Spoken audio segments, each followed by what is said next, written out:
Today, I'm going to teach you how to select the perfect top 4 movies to put on your Letterboxd profile. In the first slot, you're going to need a classic black and white, non-English speaking film to establish that you are a cinephile. Some great choices for this could be movies like Tokyo Story or The Battle of Algiers. Now in the second slot, you're gonna put a movie that signals your social and moral values to show people that you are a good person. A great example of this would be Spike Lee's Do the Right Thing. Now in the third slot, you're gonna need a movie that not only shows that you are both intellectual and artsy, but also shows that you know how to party. A great example of this would be Jodorowsky's The Holy Mountain. And finally, in the fourth slot, you're gonna want a movie that shows that you are relatable and that you don't take yourself too seriously. A great example of this would be Shrek 2. Once you have selected the perfect top 4 favorite movies, you will be able to impress any cinephile and you will finally start getting the respect that you deserve. But what will doing all this actually get you?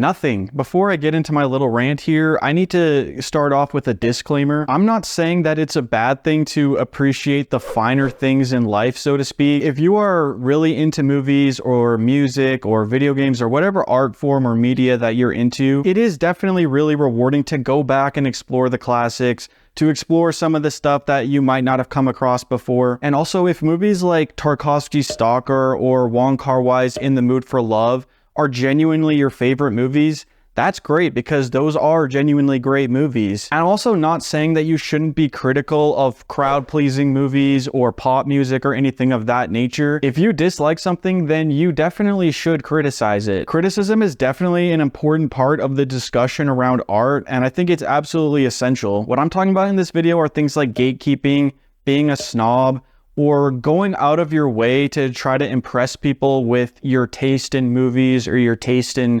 music or whatever. It's kind of dumb to try to prove yourself to other people based on the art and media that you consume, or trying to revolve your personality around it, or trying to impress other people. Because number one, nobody really cares. Nobody's gonna really be impressed by you liking a certain movie or a certain album. And number two, the main thing of being an enthusiast of art is to enjoy yourself and just to like what you genuinely like. And I should also mention that I'm not trying to call anybody out in particular other than my former self, really, because full disclosure, I used to be kind of a music snob, and that mentality also trickled over into movies. For example, if I would go to a party and they were playing a Drake song, in my mind, I would be internally judging people for playing Drake. And to this day, I'm still not really a Drake fan at all. I'm not really into his music. But looking back, it is incredibly lame to judge people just for liking music. And it's pretty much the same thing with movies as well. Watching movies is not a competition. You don't win a prize for watching more movies than someone else. You don't win a prize for liking more movies in the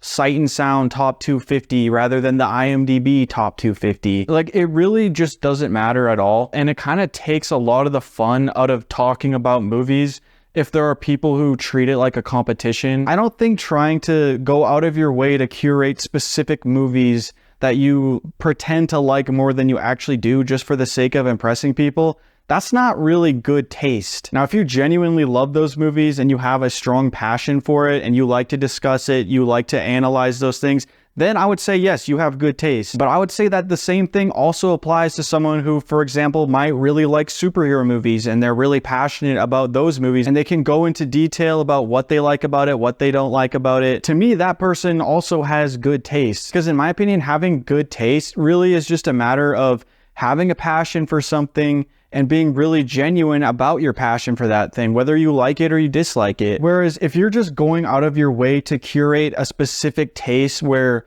everything you like has to be critically acclaimed or part of some sort of widely accepted canon, like I wouldn't really say that automatically means you have good taste. And yes, I am being a little bit pedantic here because I know in most cases, if someone says that you have good taste, they're really just being nice. They're complimenting you. They're saying that we have shared interests. But my point is, you should never feel the need to try to impress other people based on the art and media that you consume. Like, if you really think about it, you going on Spotify and pressing play on a critically acclaimed song, or you buying a Blu-ray and playing a critically acclaimed movie, that's not really any sort of achievement or anything that's going to earn you brownie points, because really, who cares? And I would say probably 80% of the population would be like, yeah, that's obvious, like nobody cares, you just like what you like. But there definitely are some people, it's usually like younger ages, that maybe get a little bit too wrapped up in all this. And I know that I definitely fell into that trap when I was younger. For me, it was mainly for music, but I was also a little bit for movies. So yeah, I'd really just look back on how I used to approach music and movies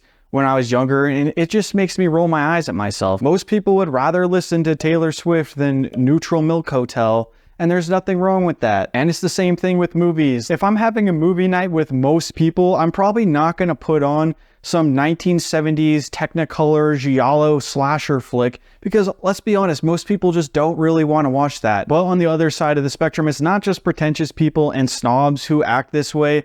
There's also a very similar mentality that you see in a lot of fan bases for like major properties, like people who gatekeep on what is a real fan and all that. Like, all of it is just stupid. That type of mentality, whether it comes from like the art house crowd or the nerdy franchise crowd or old heads, like it just kind of takes the fun out of discussing movies. And like I said before, the reason why I'm kind of ranting about this is because I'm just looking back at how I used to be when I was younger, and I definitely kind of fell into this trap a little bit. I kind of wish when I was like maybe 15 or 16 years old, I could have received this message from my future self telling me to just chill out and stop taking it so seriously. You don't need to impress anyone by having a good taste. You're not going to go to a job interview and tell them that you have all the Radiohead albums on vinyl.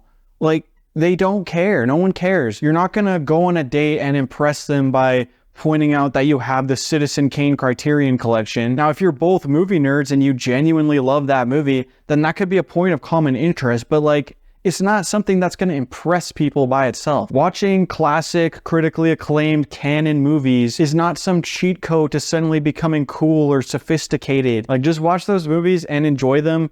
Don't try to make it your entire personality. So anyway, yeah, that's pretty much my incoherent rant on this subject. Hope you enjoyed the video, and see you next time.